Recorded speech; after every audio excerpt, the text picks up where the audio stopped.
The number one easiest thing you need to do to look good on camera for your next video conference call is to raise the webcam on your computer up to eye level. So first, if you're on a laptop, you want to tilt that screen so it's vertical.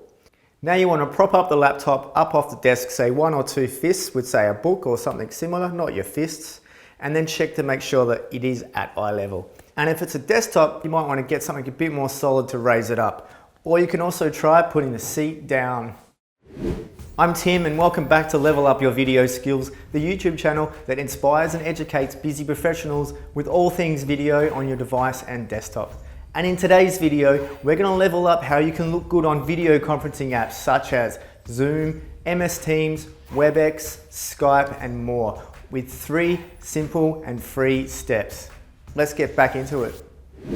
I've been in countless group video conferencing calls over the last few months.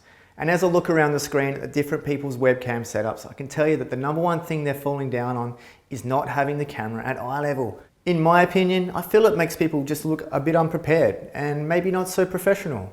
Now today I've got the temporary setup with the laptop over there for the purposes of making this video only.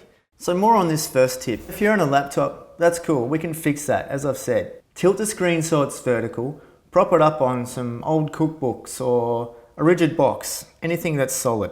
And then check that it's at the right height by experimenting on your computer's webcam app. Now an important guide here is to make sure your eyes are about 2/3 of the way up to the top of the screen. You don't want to have a huge amount coming up over your head. About 2/3 is good.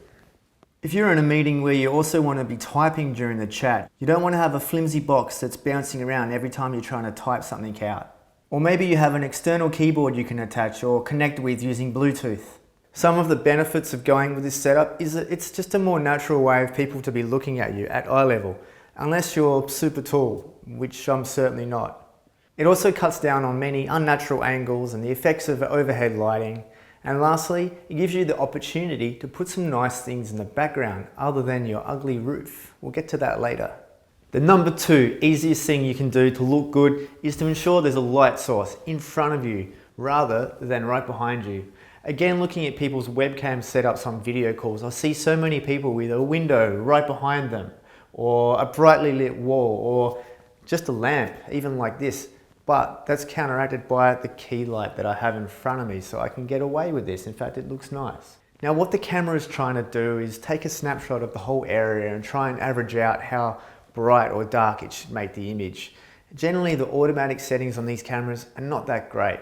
So what you essentially need to do is make it so your face is brighter than the background.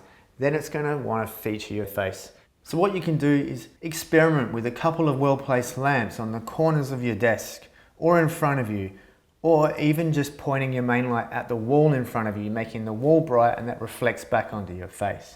Try using your computer's webcam app to see what effect different light positions has on the overall lighting. This works well with the blinds down or if it's dark outside.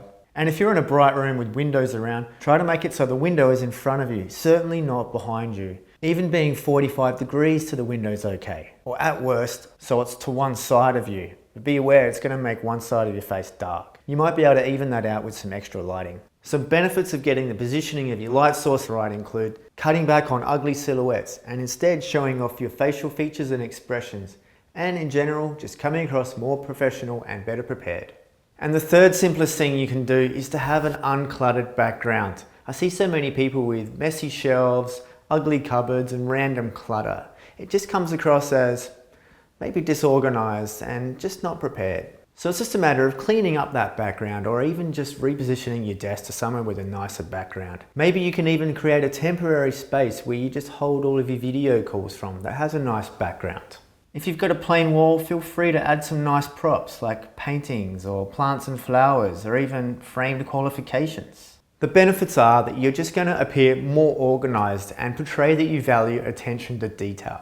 I myself like to deal with people, both clients and suppliers, that seem to have their house in order. They just seem more professional.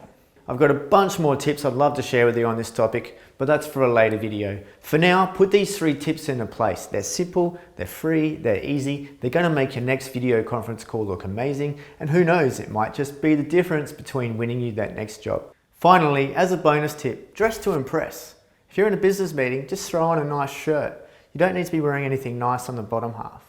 Thanks so much for watching, and if you liked the video, please give us a thumbs up below and consider subscribing if you want to see more content like this.